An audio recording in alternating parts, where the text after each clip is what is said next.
নমস্কার, আমি doctor Animesh Maiti medical কলেজে এখন কর্মরত প্রধান হিসাবে ডিপার্টমেন্ট অফ এন্ডোক্রিনোলজিতে।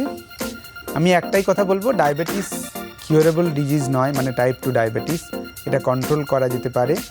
আমি যদি এটা গাছের সাথে একটা তুলনা করি এই রোগটাকে, তাহলে এর শেকড় তুলে ফেলা যায় না, এর মাথা আমি ছাড়তে পারি। সেটা ওই জীবনযাত্রার পরিবর্তনের মাধ্যমে, খাদ্যাভ্যাসের পরিবর্তনের মাধ্যমে। তার মানে আমাকে একটা পরিমিত আহার, সুষম খাদ্য, নিয়মিত শরীরচর্চা এবং একটা সুন্দর ঘুম 5-6 ঘন্টার, সেটাই আমার জীবনযাত্রাকে বদলে দিতে পারে। ডায়াবেটিসকে আমি কন্ট্রোলে রাখতে পারি এবং এটাকে আটকাতেও পারি।